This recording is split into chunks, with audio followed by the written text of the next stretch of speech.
नमस्कार साथियों, स्वागत है आपका अपने यूट्यूब चैनल वाईके ऑनलाइन एजुकेशन में। उम्मीद है आप सब स्वस्थ होंगे। दोस्तों, आज हम पढ़ेंगे हिंदी उपन्यास, कुछ महत्वपूर्ण हिंदी के उपन्यास और उनमें उनकी स्थापना कब हुई, उनके पात्र कौन से हैं और उनकी महत्वपूर्ण विषय वस्तु क्या रही हैं। तो आप लोग बने रहिए वीडियो में लास्ट तक। उम्मीद है आप सबको यहाँ से काफ़ी कुछ नॉलेजेबल चीज़ें मिलेंगी। तो बढ़ते हैं आगे। दोस्तों, यदि आपने अभी तक मेरे चैनल को सब्सक्राइब नहीं किया है तो प्लीज़ कर लीजिए, बेल आइकन प्रेस कीजिए ताकि नोटिफिकेशंस आपको मिलते रहें, क्योंकि मैं हमेशा आपसे कहती हूँ कि मैं जब भी मुझे समय मिलता है मैं तभी वीडियो अपलोड करती हूँ। तो इसलिए मेरा कोई फ़िक्स टाइम रहता नहीं है, तो इसलिए आप नोटिफिकेशन वाला जो बेल है आइकन उसे प्रेस कर दीजिए ताकि जैसे ही वीडियो जिस भी समय आएंगे आपको नोटिफिकेशन आ जाएगा। और अपने दोस्तों के साथ शेयर बिल्कुल करना भूलिए मत दोस्तों। तो चलिए बढ़ते हैं आगे।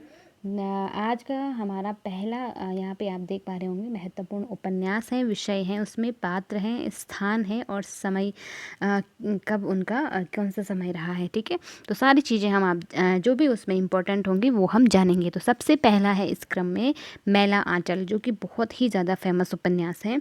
हर बार इससे प्रश्न बनने के चांसेस रहते हैं।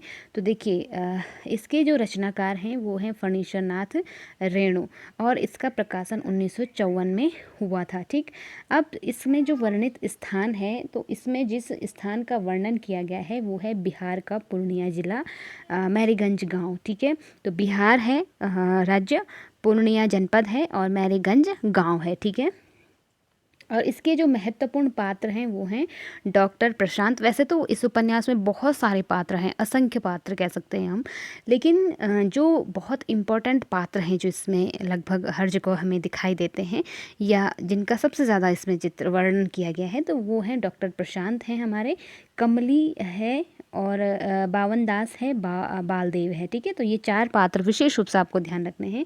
और इसके बाद यहाँ पे आप देख पा रहे होंगे, मैंने लिखा भी है, इसमें 200 के आसपास पात्र हैं। ठीक है, तो आप अंदाज़ा लगा सकते हैं इस उपन्यास का विस्तार कितना बड़ा होगा, कितना ज़्यादा होगा।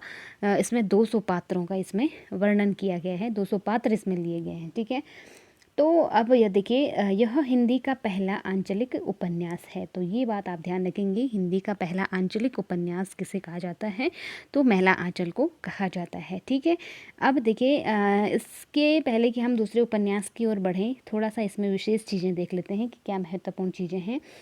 इसमें जातिगत संघर्ष नज़र आता है, यानी कि जो उस समय, अगर हम 1954 का दौर देखें तो भारत को आज़ाद हुए बहुत ज़्यादा समय नहीं हुआ था। तो क्योंकि ये सारी जो जातिवाद है, सांप्रदायिकता है, ये सब चीज़ें देखने को मिलती हैं, तो इस उपन्यास में भी उन सब का चित्रण हमें मिलता है। ठीक है, फिर है बावन दास, इसमें क्या है, कांग्रेसी है। तो कभी कभार आपसे इस तरह के प्रश्न भी बन जाते हैं कि जो मैला आंचल है उसका जो पात्र बावन दास है वो किस पार्टी से बिलोंग करता है, तो ये कांग्रेस पार्टी से बिलोंग करता है। ठीक है, इसमें जातिवाद की राजनीति को दिखाया गया है। तो जातिवाद, मैंने कहा ना कि उस समय क्या थी, जातिगत राजनीति, खैर वो तो अभी भी चल रही है, लेकिन उस समय इसका क्या था, बहुत ज़्यादा बोलबाला था, है ना। तो जातिगत, जातिवाद, जो जातिगत राजनीति थी वो उस समय भी चली आ रही थी, यानी कि कह सकते हैं कि उस समय भी बहुत ज़्यादा बढ़ चढ़ करके दिखती थी। ठीक है, इसमें आज़ादी के दौरान के कालखंड का वर्णन है। तो आज़ादी से पहले, यानी कि 1947 का जो दौर रहा है उसको इसमें बताया गया है। हालांकि इसका प्रकाशन 1954 में हुआ है, लेकिन इसका जो दौर था, यानी कि इस उपन्यास में जिस समय का वर्णन किया गया है वो 1947 के आसपास का दौर है। ठीक है, तो ये था हमारा आंचलिक उपन्यास मैला आंचल। इसके बाद हम अगले उपन्यास पे बढ़ते हैं। देखो देखो दोस्तों, मैंने यहाँ पे वही उपन्यास लिए हैं। वैसे तो मैं चाहूँ तो मैं आपको सारे उपन्यास बता सकती हूँ, लेकिन आप लोग मुझे कमेंट करिए कि आप किस तरह से वीडियोस चाहते हैं, क्योंकि मुझे उससे एक आइडिया आ जाएगा ना कि आप लोग जो महत्वपूर्ण उपन्यास हैं केवल उनको ही, उन्हीं के बारे में जानना चाहते हैं या फिर सारे उपन्यास मैं आपको बताऊँ। तो आप लोग कमेंट ज़रूर कीजिएगा ताकि मुझे पता चलेगा कि आप किस तरह की स्टडी करना चाहते हैं। ठीक है, वैसे मैं तो यही कहूँगी कि जो महत्वपूर्ण उपन्यास होते हैं ना, उनकी विषय वस्तु, उनका प्रकाशन, ये आपको ध्यान होना चाहिए। लेकिन उपन्यास कौन उपन्यास किसने लिखा है वो हर उपन्यास आपको याद होना चाहिए कि किस लेखक द्वारा, किस उपन्यासकार के द्वारा कौन सा उपन्यास लिखा गया है। जैसे मान लो एग्जाम्पल के तौर पे फणीश्वर नाथ रेणु ने लिखा है मैला आंचल, तो मैला आंचल तो बहुत फेमस उपन्यास उनका रहा है, तो इसके बारे में आपको सारी डिटेल्स पता होनी चाहिए। और जो इनके अन्य उपन्यास होंगे या फणीश्वर नाथ रेणु की अन्य जो रचनाएं होंगी वो सारी आपको पता होनी चाहिए, ठीक है।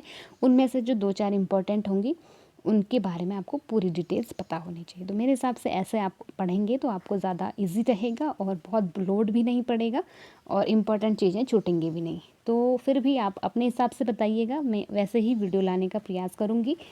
इसके बाद देखिए, क्योंकि देखो मेरे नोट्स में आप देख पा रहे होंगे मैंने इम्पोर्टेंट उपन्यास सारे लिखे थे, उनकी विषय वस्तु, उनके पात्र, उनका प्रकाशन, मैंने सारी चीज़ें लिखी थी और जो अन्य उपन्यास हैं वो मैंने याद किए थे। तो मैं आपको यही सजेस्ट करूँगी कि आप भी, क्योंकि कई लोग मुझे पूछ भी रहे थे कि मैम कैसे तैयारी करनी चाहिए और किस प्रकार से हमें पढ़ना चाहिए, तो मैं यही सजेस्ट करूँगी कि जैसे मैंने पढ़ा था आप लोग यदि आप इच्छुक हैं तो आप ऐसा पढ़ सकते हैं।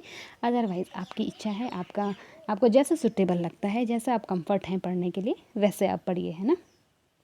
चलिए आधा गांव देखिए, ये है राही मासूम रज़ा का उपन्यास है।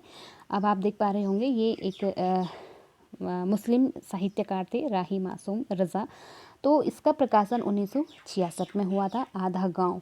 अब इसका विषय क्या था, 1947 के विभाजन की त्रासदी पर ये आधारित था। तो ये चीज़ आपको ध्यान रखनी है कि कौन सा उपन्यास किस बेस्ड पे था, है ना, किस पे बेस्ड था। तो इसमें भी 1947 के विभाजन, देखो मैं एक चीज़ आपको बताना चाहती हूँ, 1947 के विभाजन हो या आज़ादी के दौर के जितने भी उपन्यास हैं ना वो सारे आप रट डालिए, सबकी विषय वस्तु याद करिए, क्योंकि बहुत ज़्यादा चांसेस होते हैं इनको पूछे जाने के। जैसे भीष्म साहनी का है, भीष्म साहनी के हो गए उपन्यास, तमस हो गया, और कमलेश्वर का कितने पाकिस्तान। खैर मैं आपको ज़रूर बताऊंगी अपनी वीडियो के माध्यम से मैं उनकी विषय वस्तु सारी चीज़ें आपको बताऊंगी। लेकिन जो ऐसे उपन्यास होते हैं ना वो बहुत इंपॉर्टेंट होते हैं, तो उनको आप ज़रूर याद रखें, है ना। चलिए, तो देखिए ये जो उपन्यास है आधा गांव, ये राही मासूम द्वारा लिखा गया है और इसमें वर्णित विषय क्या है, 1947 के विभाजन की त्रासदी पर ये आधारित है, ठीक है।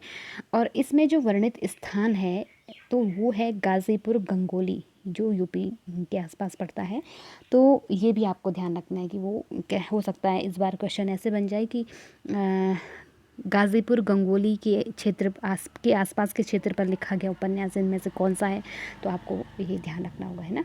इसमें जो पात्र हैं वो है फुनन मियाँ, तनु और सईदा, ये इम्पोर्टेंट है, तो ये आपको ध्यान रखना है, ठीक है। क्या क्या है, फुनन मियाँ, तनु और सईदा, तो ये ध्यान रखिएगा। इसके बाद देखिए अगला जो हमारा उपन्यास है ये तो बहुत ही फेमस है हमारे उत्तराखंड के परिप्रेक्ष्य में भी देखिए और हमारे हिंदी साहित्य के परिप्रेक्ष्य में भी, है ना।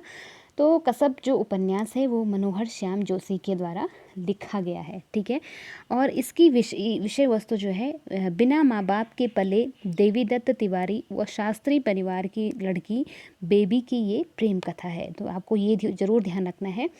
और बिना माँ बाप के पले एक लड़का है जिसका नाम है देवीदत्त, जिसके माता पिता नहीं हैं, ठीक है। और देवीदत्त तिवारी उसका नाम है, और शास्त्री परिवार की लड़की है बेबी। तो उसकी प्रेम कथा का इसमें वर्णन किया गया है, ठीक है। मैंने पढ़ा है ये उपन्यास, बहुत अच्छा उपन्यास है। इसमें जो है हमारे गढ़वाली कहें या गढ़वाली कुमाऊनी के जो शब्द होते हैं ना उनको इसमें मनोहर श्याम जोशी जी ने बहुत ज़्यादा प्रयोग किया है। तो ये जो है इसको भी हम कहीं ना कहीं कह सकते हैं आंचलिक उपन्यास की श्रेणी में इसको हम रख सकते हैं, ठीक है। तो वर्णित स्थान है इसमें उत्तराखंड का कुमाऊं अंचल। तो कुमाऊनी शब्दों का तो बहुत ज़्यादा, क्योंकि आपका सब शब्द को भी समझ रहे होंगे, जो लोग कुमाऊं से मेरे वीडियोस देख रहे हैं उनके लिए ये काम है कि मतलब जिसको भी पता है, चाहे वो गढ़वाल से देख रहे हैं या कुमाऊं से भी, खैर ऐसा नहीं है, लेकिन मुझे ऐसा लगता है कि कुमाऊनी लोगों को इसको ज़्यादा अच्छे से पता होगा। कसब का मतलब क्या होता है आप मुझे कमेंट सेक्शन में ज़रूर बताइएगा, है ना। और मैंने ये उपन्यास पढ़ा है तो मुझे अच्छे से पता है इसकी विषय वस्तु, इसके बारे में मुझे काफ़ी पसंद आया। आप लोग भी कभी ज़रूर पढ़िएगा। इसके बाद अगला जो है हमारा चौथा, राग दरबारी। तो ये भी फेमस उपन्यास है। इसके रचनाकार हैं श्रीलाल शुक्ल। 1968 में इसका प्रकाशन हुआ था और स्थान है शिवपालगंज। ठीक है, शिवपालगंज गांव का इसमें वर्णन किया गया है। ठीक है, विषय है इसमें राजनीतिक तंत्र की विफलता का व्यंग्यात्मक वर्णन, कि किस तरह से राजनीतिक तंत्र जो है वो अपनी जिम्मेदारियों में विफल हो जाता है, अपने कार्यों में विफल हो जाता है, उसमें इसमें उस तरह की बातों पे इसमें व्यंग्य किया गया है। तो उनका व्यंग्यात्मक वर्णन इसमें मिलता है, किसमें, राग दरबारी में। और रचनाकार कौन है, श्रीलाल शुक्ल। तो बहुत फेमस उपन्यास है, आप लोग इनको ऐसे ही याद रखें। देखो कई बार क्या होता है कि आपसे क्रम से लगाने के लिए पूछा जा सकता है कि मैला आंचल हो गया, आधा गांव हो गया, ठीक है, कसप हो गया, या जो अगला है राग दरबारी। तो इनके क्रम से आप इनको याद रखें, इनका सन भी याद रखें। ठीक है, तो दोस्तों आज के वीडियो में हम इतना ही करेंगे। अगली वीडियो में मैं कुछ और महत्वपूर्ण उपन्यास लेकर के आऊँगी, बट मैं तभी आऊँगी जब आप मुझे कमेंट करके बताएंगे कि क्या आप वास्तव में इस तरह के वीडियोस चाहते हैं या नहीं। अदरवाइज़ मैं कोई सी भी किताब लेकर के किताब से नोट्स बनाऊंगी, उसकी भी मेरी जारी है। मतलब जहाँ से भी मुझे किताब में भी इंपॉर्टेंट चीज़ें दिखेंगी उन पर भी मैं PDF लेकर वीडियो बनाऊंगी। लेकिन अपने हैंड राइटेड जो नोट्स हैं, क्या वो आपको इस तरह से पढ़ने पसंद हैं? तो आप लोग मुझे कमेंट करके ज़रूर बताइए कि आपको मेरे नोट्स से पढ़ना कैसा लग रहा है, तभी मैं अपने नोट्स से पढ़ाऊँगी। तो चलिए आज का वीडियो यहीं पे समाप्त करते हैं। उम्मीद है आपको इन्फॉर्मेटिव लगा होगा। अच्छा लगा तो ये एक लाइक ज़रूर कीजिएगा, कमेंट सेक्शन में ज़रूर बताइएगा कैसा लगा। मिलते हैं अगले सेशन में अगले टॉपिक के साथ। तब तक के लिए आप लोग पढ़ते रहें, अपना और अपनों का ध्यान रखें। नमस्कार।